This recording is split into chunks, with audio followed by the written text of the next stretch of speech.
മറ്റൊരു വീഡിയോയിലേക്ക് സ്വാഗതം. ഇന്നിവിടെ വിശകലനം ചെയ്യുന്നത് 10/11/1998 ജനിച്ച ഒരാളുടെ ഗ്രഹസ്ഥിതിയാണ്. ആയില്യമാണ് നക്ഷത്രം. ആയില്യം 1-ാം പാദം. ഇടവലഗ്നം. ലഗ്നത്തിൽ ഗുളികൻ. 2 ശൂന്യം. 3-ൽ ചന്ദ്രൻ. 4-ൽ കുജൻ രാഹു. 5 ശൂന്യം. 6-ൽ സൂര്യൻ ശുക്രൻ. 7-ൽ ബുധൻ. 8, 9 ഭാവങ്ങൾ ശൂന്യം. 10-ൽ ഗുരു കേതു. 11 ശൂന്യം. 12-ൽ ശനി. ഇതാണ് ഇദ്ദേഹത്തിൻ്റെ ഗ്രഹസ്ഥിതി. ഈ ഗ്രഹനില പരിശോധിക്കുന്ന സമയത്ത് ജോലി സംബന്ധമായിട്ടുള്ള കാര്യങ്ങളും അതുപോലെ തന്നെ വിവാഹ സംബന്ധമായിട്ടുള്ള കാര്യങ്ങളുമായി ബന്ധപ്പെട്ടാണ് ഇദ്ദേഹവുമായി ബന്ധപ്പെട്ടവർ വിളിച്ചിരുന്നത്. അപ്പോൾ ഇതിൽ ജോലി ലഗ്നാൽ 10-ൽ വ്യാഴം കേതു രാഹുവിൻ്റെയും കുജൻ്റെയും ദൃഷ്ടി. 10-ാം ഭാവാധിപൻ 12-ൽ നീചനാണ്. ഗുളികൻ്റെ ദൃഷ്ടി ഉണ്ട്. രാഹുവിൻ്റെ 9-ാമത്തെ ദൃഷ്ടിയും ഉണ്ട്. ഇങ്ങനെയുള്ളപ്പോൾ ജോലി സംബന്ധമായിട്ട് ഇപ്പോൾ 10-ലൊക്കെ വ്യാഴം നിൽക്കുന്നത് പൊതുവേ വളരെ നല്ലതാണ് എന്ന് പറയുമ്പോഴും ജോലി സംബന്ധമായിട്ടൊരല്പം സ്ട്രഗിൾസ്, ഒരല്പം മുഷിച്ചിൽ ഉണ്ടായ ശേഷമായിരിക്കും ജോലി എന്ന് പറയുന്നത് കിട്ടുക. അതുപോലെ തന്നെ വൈദ്യ മേഖലയുമായിട്ടൊക്കെ ബന്ധപ്പെട്ട് പ്രവർത്തിക്കാനാണ് ഇദ്ദേഹം ആഗ്രഹിക്കുന്നതും അതിനു വേണ്ടുന്ന പഠനങ്ങളാണ് നടത്തിയിട്ടുള്ളത്. അപ്പോൾ 10-ലൊക്കെ വ്യാഴം നിൽക്കുന്നു, കേതു, രാഹുവിൻ്റെ ദൃഷ്ടി എന്നൊക്കെ പറയുന്ന സമയത്ത് ഇത്തരം ആളുകൾക്ക് വൈദ്യമേഖലയുമായിട്ടൊക്കെ ഒരു കണക്ഷൻ ഉണ്ടാകാനുള്ള ഒരു സാധ്യത വളരെ കൂടുതലാണ്. അപ്പോൾ അത് കൃത്യമായിട്ട് പ്ലാൻ ചെയ്ത് ചെയ്യേണ്ടുന്ന കാര്യങ്ങൾ ചെയ്ത് പോയി കഴിഞ്ഞാൽ ചിലപ്പോൾ ഗവൺമെൻറ് സർവീസിൽ തന്നെ ജോലി കിട്ടുന്നതിന് വേണ്ടുന്ന നീക്കങ്ങളും ഭാവിയിൽ ഉണ്ടാകാം. അതല്ലെങ്കിൽ സമീപ ഭാവിയിൽ തന്നെ ഉണ്ടാകാം.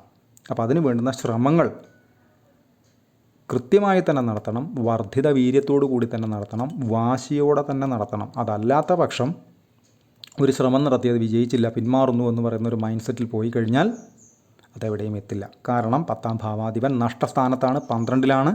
ഗുളികൻ്റെ ദൃഷ്ടിയുണ്ട്, രാഹുവിൻ്റെയും ദൃഷ്ടിയുണ്ട്. നവാംശത്തിലും രാഹുവിൻ്റെ സ്ഥാനം മേടത്തിൽ തന്നെയാണ്. അപ്പോൾ അത് വളരെ ശ്രദ്ധിക്കേണ്ടുന്ന ഒരു പോയിൻ്റാണ്. മുഷിയാനുള്ള അല്ലെങ്കിൽ എഫേർട്ട് ഇടാനുള്ള ഒരു താല്പര്യം ഇദ്ദേഹം കാണിച്ചു കഴിഞ്ഞാൽ അവിടെ ജോലി സംബന്ധമായി അത്ഭുതങ്ങൾ തന്നെ സംഭവിക്കും. അതേപോലെ തന്നെ ഈ ലഗ്നത്തിൽ നിൽക്കുന്ന ഗുളികൻ, 10-ാം ഭാവാധിപനിലേക്ക് ദൃഷ്ടി വയ്ക്കുന്ന ഗുളികൻ, ഈ ഗുളികനുമായി ബന്ധപ്പെട്ടിട്ട് കൃത്യമായിട്ട് പരിഹാരങ്ങൾ ചെയ്ത് ഗുളികനെ ശാന്തിപ്പെടുത്തിയേ മതിയാകൂ. എന്ന് വച്ചാൽ ഗുളികനെ ഒതുക്കിയേ മതിയാകൂ എന്ന് നാട്ടുഭാഷ. ലഗ്നത്തിലെ ഗുളികൻ പൊതുവെ ഏതൊരാൾക്കും പ്രശ്നം തന്നെയാണ്. ശനിപുത്രനാണ് ഗുളികൻ. പ്രസ്തുത ഗുളികൻ ശനിയിലേക്ക് ദൃഷ്ടിയും ചെയ്യുമ്പോൾ അത് ഏത് പൊസിഷനിലാണോ നിൽക്കുന്നത് അതിനെയും, ഏത് ഭാവാധിപത്യം വഹിച്ചാണോ നിൽക്കുന്നത് അതിനെയും ഗുളികൻ നെഗറ്റീവ്ലി ബാധിക്കും. അപ്പോൾ അതിന് വേണ്ടുന്ന സംരക്ഷണം ഗുളികനെ ഒതുക്കുക വഴി നേടിയേ ചെയ്തേ മതിയാകൂ. അത് വർഷത്തിലൊരു 3 തവണയൊക്കെ കൃത്യമായിട്ട് ചെയ്തു പോയി കഴിഞ്ഞാൽ വലിയ പരാക്രമങ്ങൾ ഗുളികൻ്റെ ശല്യമായിട്ട് വരേണ്ടതില്ല എന്ന് മനസ്സിലാക്കുക. അതേപോലെ തന്നെ ഇദ്ദേഹത്തിൻ്റെ ലഗ്നാൽ 7-ൽ ബുധൻ, 7-ാം ഭാവാധിപനായിട്ടുള്ള ഗ്രഹം, ശക്തനായ കുജൻ ചിങ്ങത്തിൽ രാഹുവിനോടൊത്ത് നിൽക്കുന്നു. അവിടേക്ക് വ്യാഴത്തിൻ്റെ 3, 6, 7, 7ാമത്തെ ദൃഷ്ടി എന്ന് പറയുമ്പോൾ സർക്കാർ വകുപ്പുകളിലോ അതല്ല എങ്കിൽ രാഹു വ്യാഴം കോമ്പിനേഷൻ വൈദ്യ മേഖലയിൽ നിന്ന് തന്നെ ഉള്ള ഒരാൾ തന്നെയോ വിവാഹ സ്ഥാനത്ത് വരാനുള്ള സാധ്യതയും വളരെ വളരെ കൂടുതലാണ്. ഭാഗ്യവശാൽ ഇദ്ദേഹം സഞ്ചരിക്കുന്നത് 7-ാം ഭാവാധിപൻ്റെ അപഹാരത്തിൽ തന്നെയാണ്. വിവാഹകാരകനായിട്ടുള്ള ഗ്രഹം ശുക്രൻ്റെ ദശയിലും ഇദ്ദേഹത്തിൻ്റെ 7-ാം ഭാവാധിപനായിട്ടുള്ള വ്യാഴത്തിൻ്റെ ദൃഷ്ടിയുള്ള കുജൻ്റെ അപഹാരത്തിലുമാണ്. പ്രസ്തുത കുജൻ 2027 ഫെബ്രുവരി 28-ാം തീയതി വരെ അപഹാരമുണ്ട്. അപ്പോൾ അതിന് അനുസൃതമായിട്ട് ഇപ്പോൾ ഈ മെയ്യൊക്കെ കഴിയുന്ന മുറയ്ക്കൊരു ശ്രമം കൃത്യമായിട്ട് നടത്തിക്കഴിഞ്ഞാൽ അതിനും ഒരു ഉത്തരം, ഒരു പോസിറ്റീവായിട്ടുള്ള റിസൾട്ട് കൃത്യമായിട്ടുണ്ടാകാനുള്ള സാധ്യത അവിടെ തെളിയും. അപ്പോൾ അവിടെയും എഫേർട്ട് ഇടുക എന്ന് പറയുന്നത് വളരെ പ്രധാനപ്പെട്ട കാര്യം തന്നെയാണ്. അതേപോലെ തന്നെയാണ് ഈ വരുന്നയാൾക്ക് 7-ൽ ബുധൻ അറിവ്, പാണ്ഡിത്യം, അക്ഷരങ്ങളുടെ നേട്ടം ഒക്കെയുള്ള ആളായിരിക്കും. 7-ാം ഭാവാധിപൻ കുജനായതുകൊണ്ടും അത് സൂര്യൻ്റെ ക്ഷേത്രത്തിൽ രാഹുവിനോടൊത്ത് നിൽക്കുന്നത് കൊണ്ടും അല്പം ടഫായിട്ടുള്ള സ്വഭാവം, അല്പം മുൻകോപം, ദേഷ്യം, കടുംപിടുത്തമൊക്കെ ഉണ്ടാകും. എന്നാൽ വ്യാഴത്തിൻ്റെ ദൃഷ്ടി ഉള്ളതുകൊണ്ട് ഭയപ്പെടേണ്ടുന്ന സാഹചര്യമൊന്നുമില്ല. അത് എടുത്തു പറയേണ്ടുന്ന ഒരു കാര്യമാണ്. അപ്പോൾ 7-ാം ഭാവാധിപനൊക്കെ കുജൻ ആയിട്ട് വരികയും അത് രാഹു പോലെയുള്ള, ചിങ്ങം പോലെയുള്ള ക്ഷേത്രങ്ങളുമായിട്ടോ ഛായാഗ്രഹങ്ങളുമായിട്ടോ ഏതെങ്കിലും കണക്ഷൻ വരികയും ചെയ്തു കഴിഞ്ഞാൽ അത്തരക്കാർക്കൊരല്പം മുൻശുണ്ടി, ദേഷ്യം, അല്പം ടഫായിട്ടുള്ള ഒരു ക്യാരക്ടർ ഇന്നർ മൈൻഡിൽ അകത്തെ മനസ്സിലുണ്ടാകും. അത് സത്യം തന്നെയാണ്. അത് വ്യാഴത്തിൻ്റെ ദൃഷ്ടി ഇല്ലാത്തതാണെങ്കിൽ വളരെയധികം സൂക്ഷിക്കണം. ഇവിടെ വ്യാഴത്തിൻ്റെ ദൃഷ്ടി ഭാഗ്യവശാൽ 7ാം ദൃഷ്ടി വരുന്നത് കൊണ്ട് സൂക്ഷിച്ചാൽ മതി, പേടിക്കേണ്ടത് ആവശ്യമില്ല എന്ന് സാരം. അതുപോലെ തന്നെയാണ് ഇദ്ദേഹത്തിൻ്റെ വിവാഹകാരക ഗ്രഹമായിട്ടുള്ള ശുക്രൻ നിൽക്കുന്നത്. ലഗ്നാൽ 6-ൽ ശുക്രൻ്റെ തന്നെ ക്ഷേത്രത്തിലാണ്, വളരെ നല്ലതാണ്. പക്ഷേ അവിടെ ശത്രുവായി നീചനായി സൂര്യൻ വന്നു, ശ്രദ്ധിക്കണം.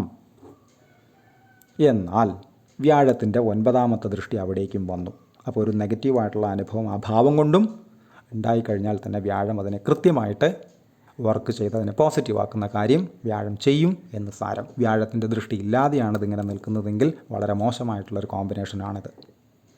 അപ്പോൾ വ്യാഴം ഭാഗ്യകാരക ഗ്രഹമാണ്. വ്യാഴം നിൽക്കുന്ന പൊസിഷനും അതുപോലെ തന്നെ വ്യാഴത്തിൻ്റെ 5, 7, 9 ദൃഷ്ടികൾ വളരെ പ്രാധാന്യമുള്ളതുമാണ്. ഇത് വളരെ ജ്യോതിഷത്തിലെ ഒരു ടോപ്പ് അറിവ് തന്നെയായിട്ട് എടുക്കുക.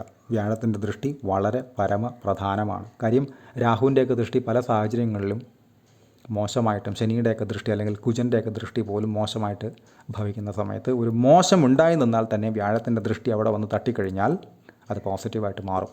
ആ നെഗറ്റീവിനെ ഇല്ലാതാക്കാൻ പറ്റും. അതുകൊണ്ടാണ് ലക്ഷം ദോഷോ ഗുരുഹന്തി എന്ന് പറയുന്നത്. ലക്ഷം ദോഷം ഒരു ഗ്രഹനിലയിൽ ഉണ്ടെങ്കിൽ പോലും കൃത്യമായിട്ടുള്ള ഒരു പൊസിഷനിൽ നിന്ന് വ്യാഴം കൃത്യമായിട്ട് ആ ദോഷം ആയി നിൽക്കുന്ന പൊസിഷനുകളെ ദൃഷ്ടി ചെയ്താൽ അത് പോസിറ്റീവായിട്ട് മാറും. അത് ആദ്യമേ ഓട്ടോമാറ്റിക്കലി പോസിറ്റീവായി മാറും എന്നല്ല അതിനർത്ഥം. ആ നെഗറ്റീവ് ഉണ്ടായ ശേഷം അവിടെ കൃത്യമായിട്ടുള്ള ഏതെങ്കിലും രീതിയിലുള്ള ഇടപെടൽ അല്ലെങ്കിൽ തോട്ട് പ്രോസസ്സ് സംഭവിക്കും. അതിനനുസരിച്ച് അത് പോസിറ്റീവായിട്ട് മാറുകയും മാറ്റുകയും ചെയ്യും. ഇതാണ് വ്യാഴത്തിൻ്റെ പ്രോസസ്സ്. അല്ലാതെ തുടക്കത്തിലെ അതിൻ്റെ ആനുകൂല്യം കിട്ടില്ല. അതും എടുത്തു പറയേണ്ടുന്ന, അതിനോട് കണക്റ്റഡായിട്ട് എടുത്തു പറയേണ്ടുന്ന ഒരു കാര്യം തന്നെയാണ്. അതേപോലെ തന്നെ ഈ 12ലേക്കൊക്കെ ഗുളികൻ്റെ ദൃഷ്ടി വരുന്നത് വഴി ചെലവുകളെ കരുതിയിരിക്കുക. അനാവശ്യമായിട്ടുള്ള രാഹുവിൻ്റെ 9ാമത്തെ ദൃഷ്ടിയുമുണ്ട്. അപ്പോൾ ചെലവുകളെ പ്രത്യേകം കരുതുക.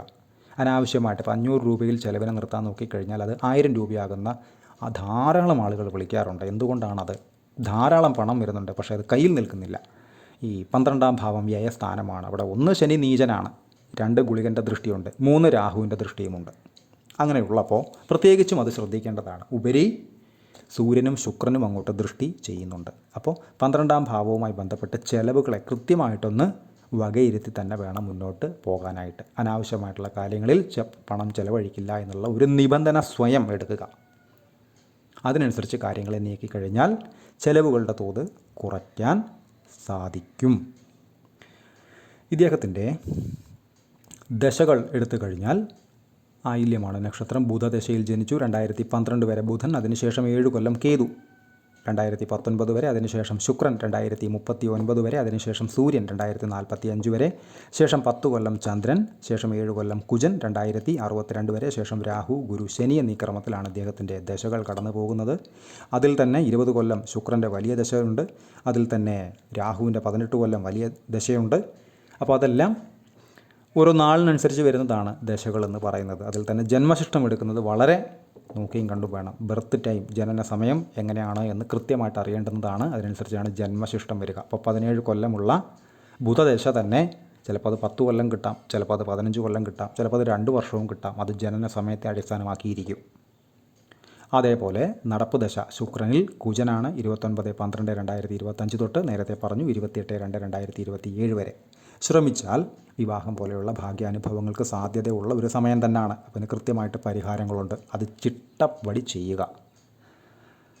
അതേപോലെ തന്നെ വിവാഹമായി ബന്ധപ്പെട്ട് വരുന്ന ആളുകൾക്ക് എന്തെങ്കിലും CCC എന്ന് പറയും, കാസ്റ്റ് കമ്മ്യൂണിറ്റി കൾച്ചർ, ഇതുമായി ബന്ധപ്പെട്ട എന്തെങ്കിലും ചെറിയ അങ്ങോട്ടോ ഇങ്ങോട്ടോ മാറ്റങ്ങൾ ഉണ്ടാകാം.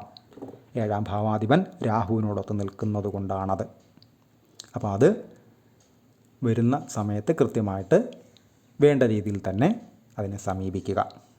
അതേപോലെ തന്നെ 10ലേക്ക് വ്യാഴം നല്ലത് തന്നെയാണ്. അത് കേതുവുണ്ട്, രാഹുവിൻ്റെ ദൃഷ്ടിയുണ്ട്. അപ്പോൾ വ്യാഴത്തെ കൃത്യമായിട്ട് പ്രീതിപ്പെടുത്തേണ്ടത് അത്യാവശ്യവുമാണ്. അത് പ്രീതിപ്പെടുത്തുക വഴി വ്യാഴത്തിൻ്റെ ദൃഷ്ടികൾ 1, 2, 3, 4, 5 ധനസ്ഥാനത്തേക്ക്, 6, 7 വിവാഹസ്ഥാനത്തിൻ്റെ അധിപൻ നിൽക്കുന്നിടത്തേക്ക്, അതുപോലെ തന്നെ വിവാഹകാരക ഗ്രഹം നിൽക്കുന്നിടത്തേക്ക്, ഈ 3 ദൃഷ്ടികളെയും പവർഫുള്ളാക്കാൻ വ്യാഴത്തെ പ്രീതിപ്പെടുത്തുക വഴി സാധിക്കുകയും ചെയ്യും. അതേപോലെ തന്നെയാണ് ഏറ്റവും പ്രധാനപ്പെട്ടതാണ് ഗുളികനെ ഇവിടെ ഒതുക്കുക. ഞാൻ ആ വേർഡ് തന്നെ യൂസ് ചെയ്യുന്നു.